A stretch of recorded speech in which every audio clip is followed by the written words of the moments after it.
best solution that I found, the easiest sort of off-the-shelf component that you sort of plug in and go is this. It's a box called the T2C. It's made from a company called Carlinkit, and I've tried a lot of different iterations of this. I've tried a lot of different boxes, and this is the best I found because it's literally a plug-and-play solution. You plug it into power, you sort of set it up with your phone, and then you've got wireless CarPlay or Android Auto right inside of your Tesla. Okay, so getting this installed is actually quite simple and is not as intimidating as the instruction manual might lead you to believe, because if you go through this and you read it, it could be a little intimidating. A lot of people always question me about the SIM card. You need the SIM card. No, you don't. This is because the manufacturer has updated this process. The setup process is pretty easy, though sometimes it can be a little tricky. So let me show you how to fix some of the most common issues and get this going. Basically, all you have to do with this box is just plug it in. You don't have to touch it after that. So I've plugged the USB-C cable in underneath here. I'm going to take the box, I'm going to plug it into power, and then I'm going to jump onto my phone and show you how this works. All right, so the device is powering up, and let me just say that there's nothing you have to do on the screen here to get started. What is really going to be happening here for the setup initially is going to be on your phone. So while this is powering up and I see the lights coming on here, I'm not sure if it's going to be up just yet, but let's go ahead and check. I'm going to go into the settings on my phone.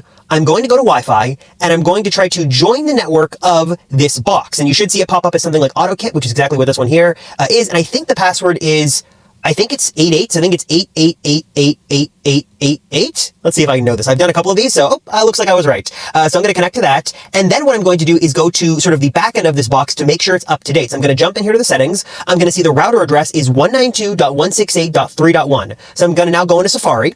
I'm going to go to 192.168.3.1. If I can type here correctly, excuse me for that. And this is going to be the back end of this box. And what we might see here is, oh, this actually looks like it's up to date. Let's go ahead and refresh. It looks like it's up to date, which is great. Sometimes a lot of the boxes are not up to date. And if you don't have a box that's up to date, that's where you're going to run into a lot of issues. But if you do have everything set up, then actually it's going to work like that really well.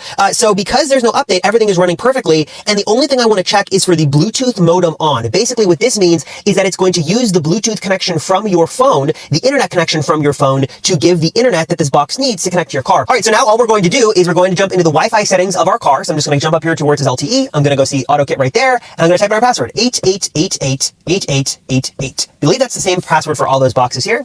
And with any luck, our car should connect to it, and then we will be able to jump into the browser and actually go to the corresponding web page to get this all loaded up. Perfect. It's actually connected. I've had mixed results. Like I said, the big issue here I've seen is a lot of these boxes are outdated. So if they're not updated correctly, they're not going to work. But this one is working out really well. Now I'm going to go to the browser of the car, which is going to be this icon here. And I believe the website is testpush.com. It's TESPUSH.com. I believe that's the website, and if it works, we should see, there we go. There's our interface, which is really awesome to see. So I can now see that I can pair my device with Bluetooth on my phone. I can see the device. This is sort of the back end of the box that I don't need to see. So now let me jump on my phone here, excuse me. I'm going to turn Wi-Fi off, and I'm going to connect this just to Bluetooth on my phone. So, I mean, you just basically go to your phone, you connect to AutoKit. I'm not going to screen record this because you just know how to do it. You basically connect your phone via Bluetooth. I'm going to go ahead and hit pair.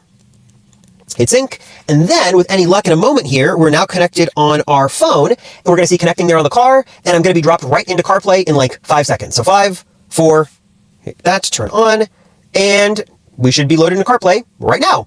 And hey, there we go. Full-on CarPlay in our Tesla. That was incredibly easy.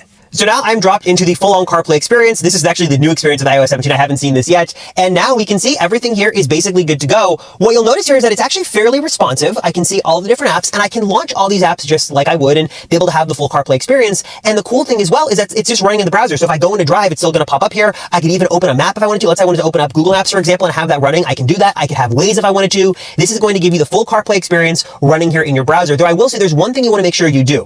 This is going to display video. The touch component is going to work. I can jump into settings. I can change everything, but the audio is still going to run through your phone over Bluetooth. So you want to make sure that if we go into settings here, our phone is connected via Bluetooth. So we're going to make sure that that's still connected, which it should be. Yeah, I still got the 15 Pro Max there. And then I also want to make sure that if I go up here to the network, go to Wi-Fi settings, I want to make sure that I can remain connected in Drive. This is a really weird Tesla setting that I'm not sure why they have it set this way. But basically, when you switch from Drive to Park or Park to Drive by default, it's going to disconnect you from your network. In our case, we want to make sure we are connected whether we're in Drive or Park. So the CarPlay isn't going to stop and start every time we happen to, shift from Drive to Park. So I'm going to hit remain connected while Drive, and that is that. And yeah, so my Bluetooth is going to handle all of my audio. So I got all the streaming there. And then the browser here is going to handle the actual CarPlay experience. And if I go here, for example, I'll turn up the volume a little bit here, go to music, and just show you how this works. Like, let's say I want to go to, I'm listening to a lot of Moana these days with my 2-year-old. Go to Moana, I tap on that, and I can start playing it. Let's say I want to go to this song here. I'm not going to play it too long because of the conflicts with YouTube copyright, but it's going to work perfectly like that. I can see my battery level on my phone. I've got my different apps. And like I mentioned, you're getting the full CarPlay experience here right inside of your Tesla.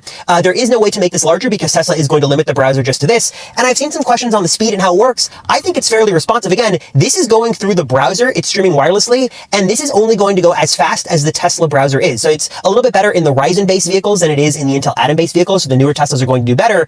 And as we can see here, everything is working fairly well. Sometimes the touch control is a little weird, but that's just because we're sort of using CarPlay in our browser. There we go. But I've got full-on messages support here. I can jump into settings and I can change, let's say, the wallpaper, for example. If I wanted to go to the blue, for example, I could. I mean, like I said, you're getting the full CarPlay experience here. Even apps you'd want to use on CarPlay, like Waze, for example. Oh, you can do it. I've got full-on Waze support here. If I go, there's Waze right there.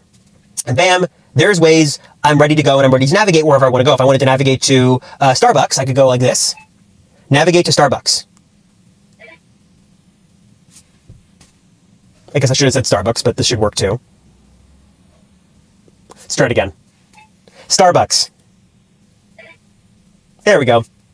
Tap on that. And yeah, like I said, arrival time on this route is similar to Great. Like I said, I mean, you're basically getting really the full-on CarPlay experience right inside of your Tesla. You could have Waze, for example. For me, I'm a big fan of third-party apps like Overcast for my podcast, so I've got that all going here. And again, your phone's doing all the audio streaming, but you've got the CarPlay interface here to do your navigation. So if I was going to do an audiobook, I could use Libby.